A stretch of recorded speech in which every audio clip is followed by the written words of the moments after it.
Just going to give a little talk here on one of the projects I just recently completed, which is, as the name suggests, the simple Minnow-based file count size check.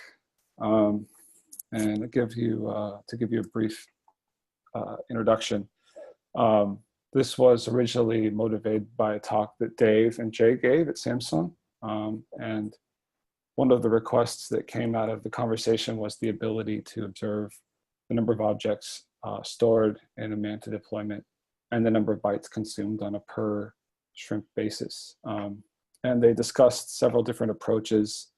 And what we arrived at was sort of a compromise between, I think, giving them the information they wanted, but also giving it to them in what is like a reasonable amount of time while mitigating some risk and keeping the test bar kind of low.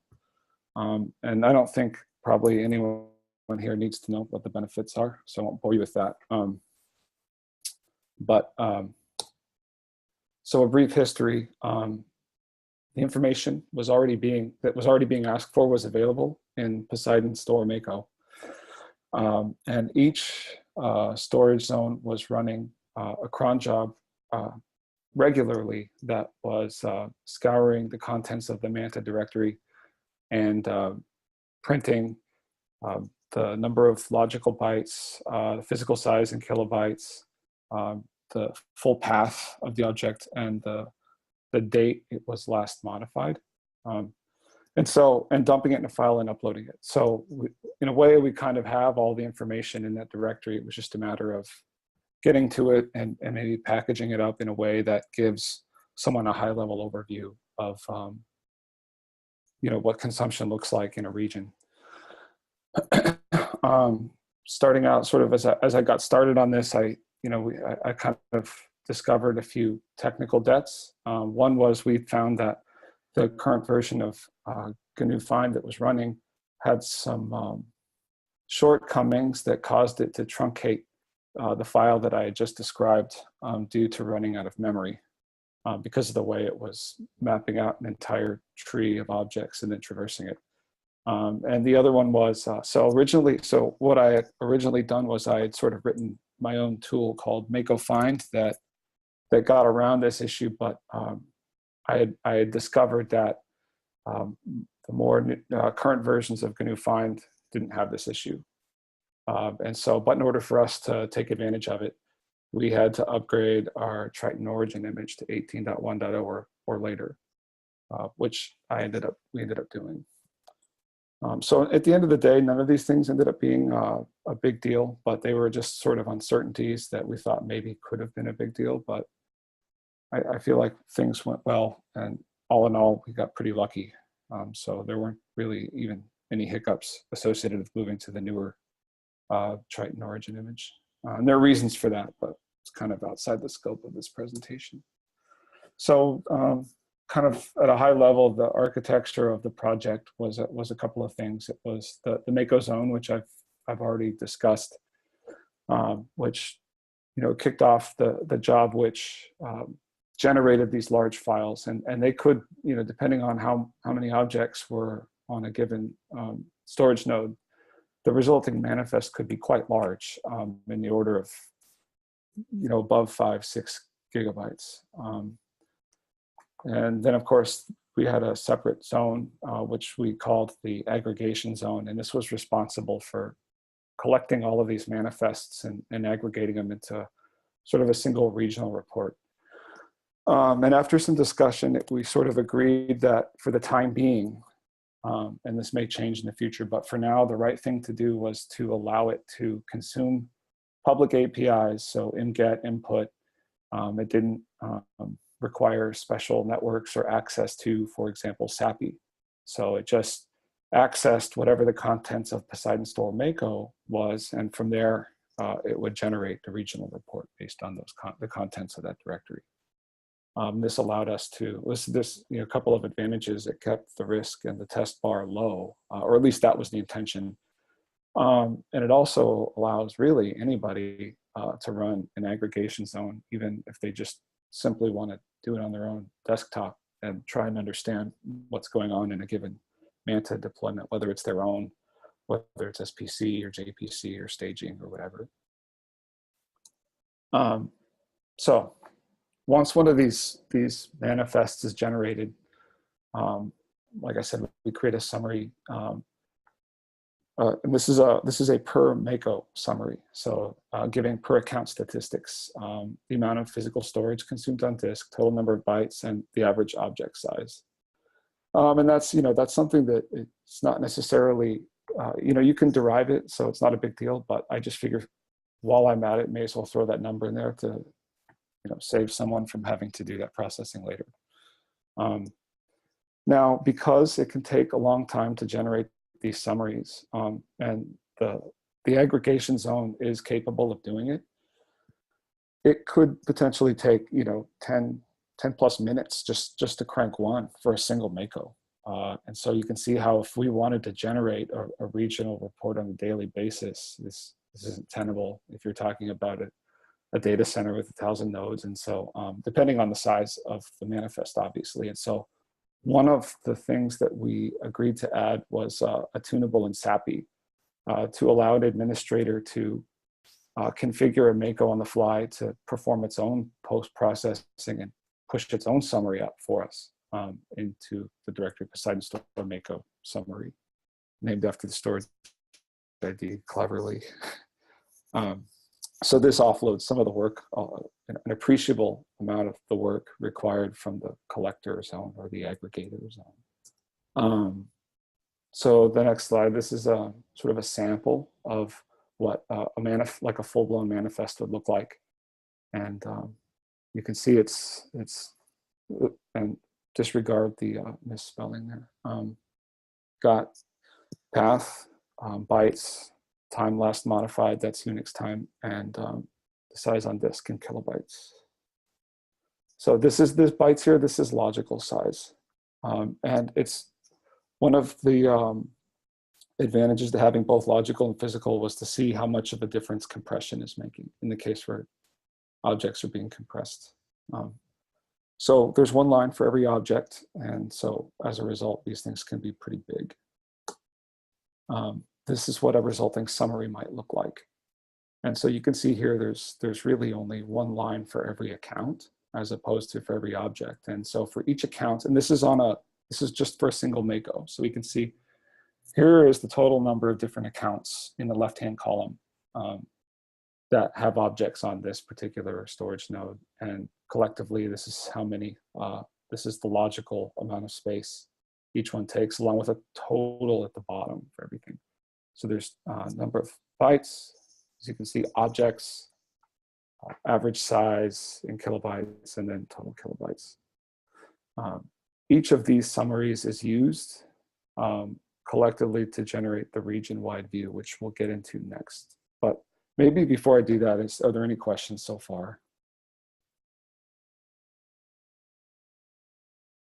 Okay. So here's kind of an excerpt from a regional report, and I took this from JPC. It's a JSON array of Mako objects, and each object has, most of this stuff is probably pretty obvious.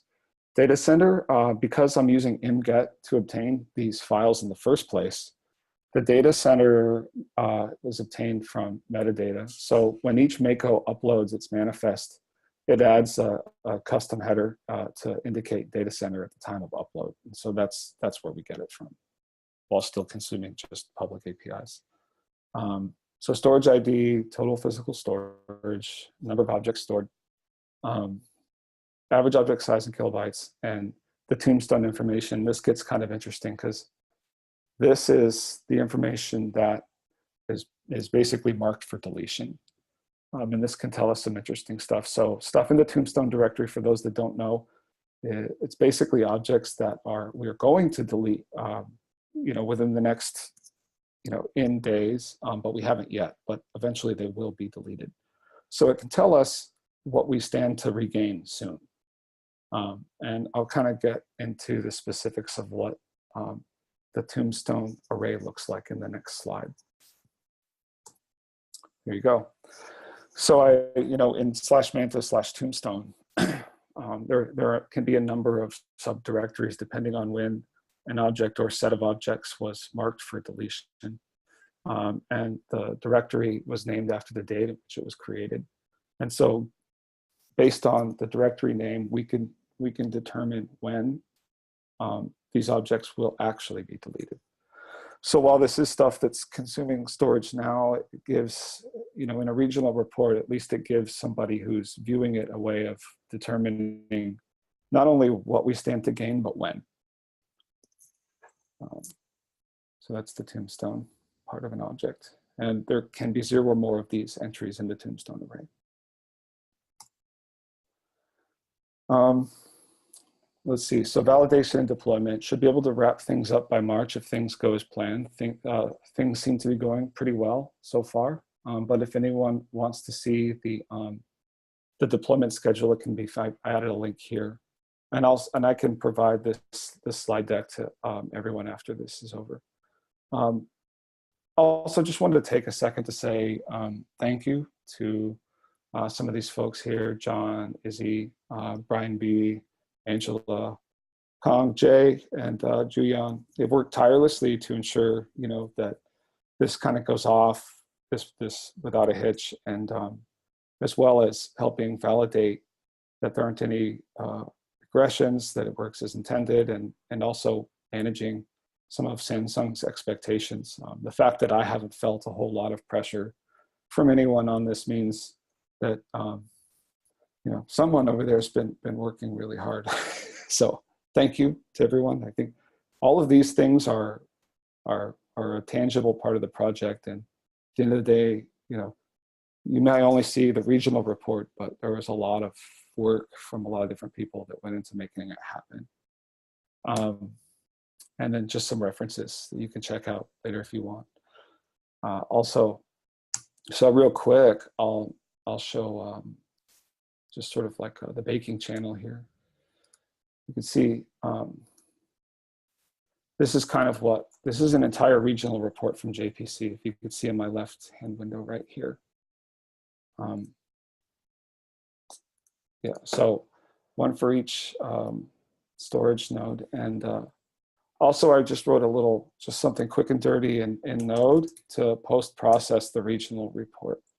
And I cleverly named it process. And so you can see for JPC, at least based on the last time I took this report, which was last night, it gives you total number of kilobytes, total objects, and average object size.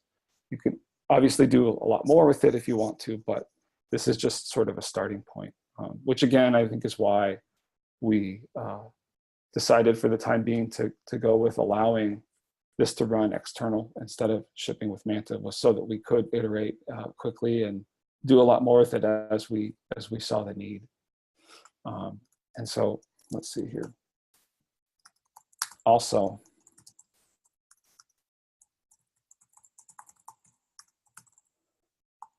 for anyone that's curious and wants to see what some of the other summaries, if on a more detailed analysis of what a given summary for a Mako looks like, you can see that here. So as an example, let's just grab the summary for one.store. Let's see what that looks like.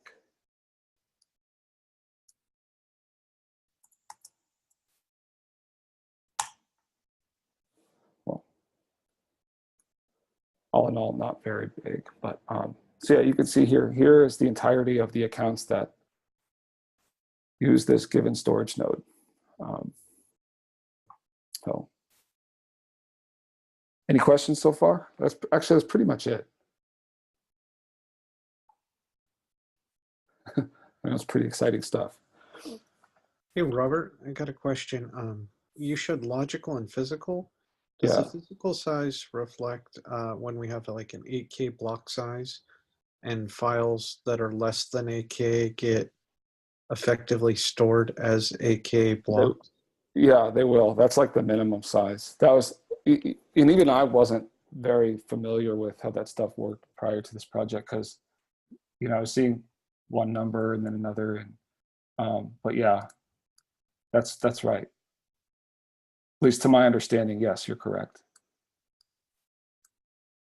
I guess my question was about in the view. That's reflected as well.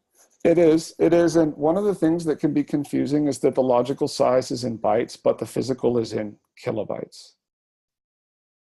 Oh, okay. Yeah, that also, it's not completely apples to apples. So not only is there a discrepancy that you had noted, but at the same time, the units are also different. But this is what GNU Find gives us. Yeah.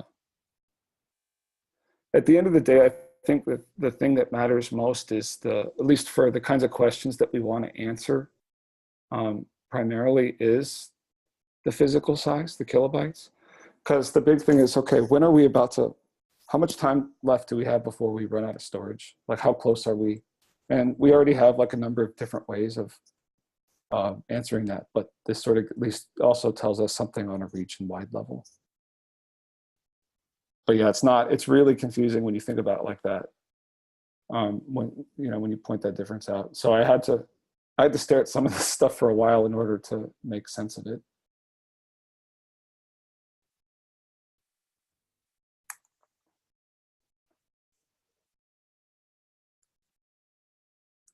Anyone else?